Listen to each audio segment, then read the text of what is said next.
India growth story remains stunted. Q2 GDP numbers released today show growth of 5.3%, well below India's considered potential growth rate. Lots of concerns, the political economy, the investment pipeline, the consumption story, all issues that we need to debate here on this edition of We Mean Business. I'm Meera Dugal. On today's show, we're going to get you some big voices that we've been speaking to through the day. Dr. C. Rangarajan, we'll play out an interview we had with him earlier today. Dr. Bimal Jalan offering his thoughts on the political economy as well. Before I go across to my panelists, I do want to bring you an interview that we did with Dr. C. Rangarajan earlier today, speaking about what he thinks the economy will look like. And he remains optimistic that at least getting into the next fiscal, we'll see at least a 1% bump up from the kind of growth that we've seen so far. So 5.3%, I guess it's neither here nor there, but it could have been worse, so we should probably take this number and say that maybe there are signs of bottoming out. Well, it is shade lower than what one had expected, but it is still in the region of 5.5%, a little lower. But I believe that the weight for the second quarter in the total annual output is somewhat lower. Therefore, taking that factor into account, I still believe that the overall growth rate for the economy during the year can be between 5.5% and 6%. Dr. Rangarajan, in terms of the components of this particular GDP number, services growth has come in at 7.2. Last quarter, in the first quarter, it was below 7 at about 6.9. I want to focus on that aspect of the economy because that's what's held us up until now. Are you starting to see cracks, sir, on the services side? Industry remains weak. Farm, we know, is going to be a problem. And if services starts to crack, that could be worrying. Well, I think the services sector in the initial stages is estimated also by looking at the growth rate in the industrial or the manufacturing sector. Later on, the estimate will be made based upon other considerations. Therefore, when industry growth rate or the manufacturing growth rate is lower, as estimated through the index of industrial production, then it affects the growth rate of the services also. But this may not necessarily be so when the year end comes. Because other factors will be taken into account while estimating the services sector. But however, on the whole, the services sector, even in quarter two, has grown about a little above 7.5%. And if there is a pickup in the manufacturing sector in quarter three and quarter four, I should expect the overall growth rate to be in excess of 5.5%. So where would that pickup come in from on manufacturing? And I'll just throw to you some very pessimistic numbers by organizations like OECD that have been thrown about, saying that growth could be below 5%. The government is fairly certain that we will at least stay close to 5.5%, sir, if not closer to 6% for the full year?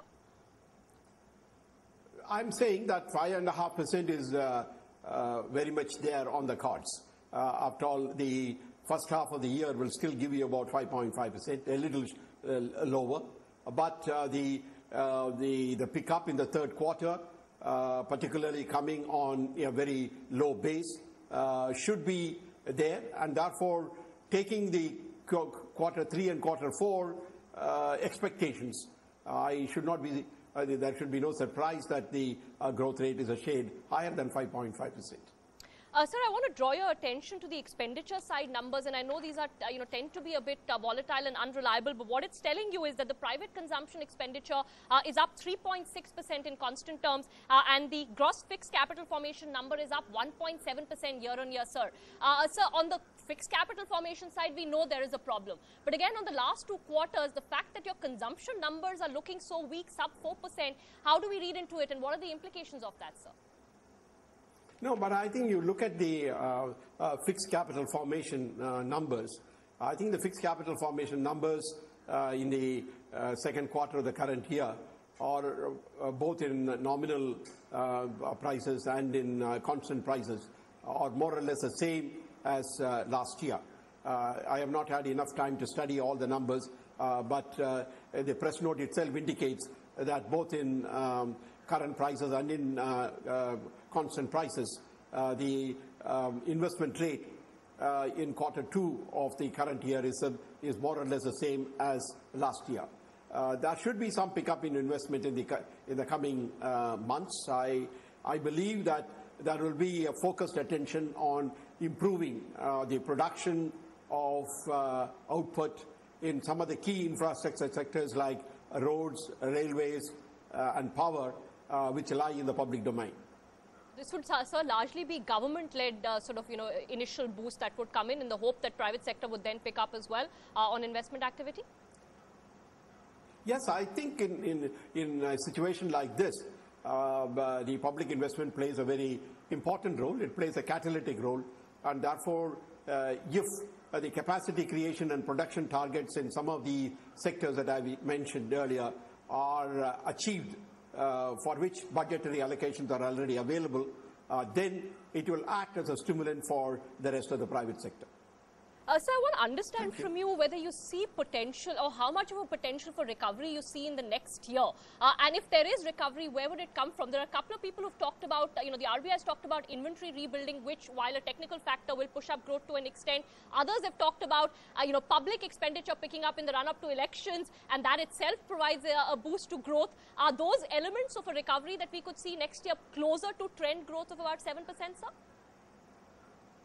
Well, I do see a pickup in the next fiscal.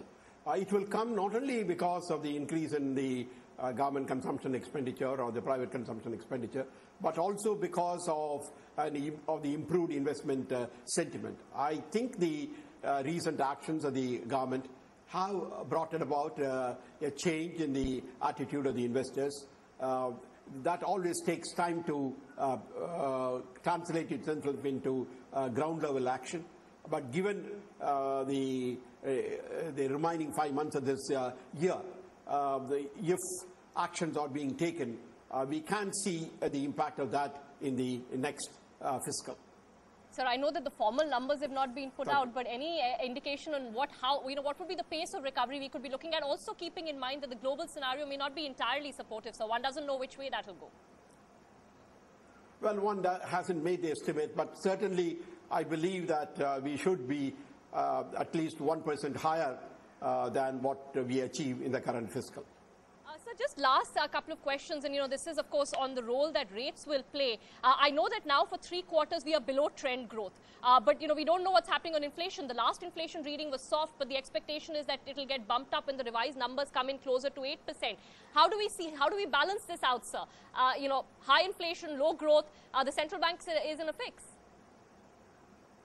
Well, it is a real problem. I think it's a tightrope walk for the central bank, but before the next policy announcement, there is one more release of the price numbers. That will clearly determine which way the Reserve Bank will go.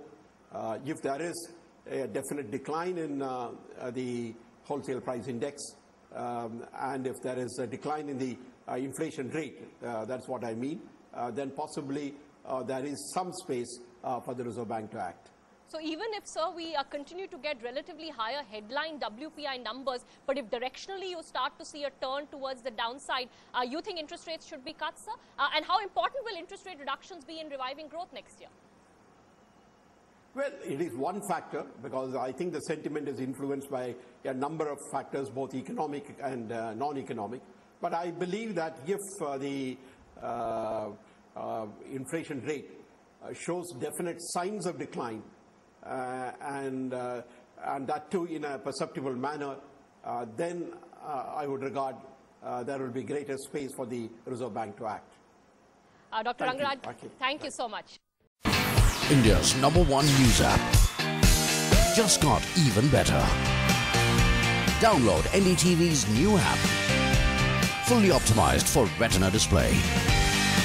Full screen view. Faster response time. And Sudoku. NDTV's new iPad app.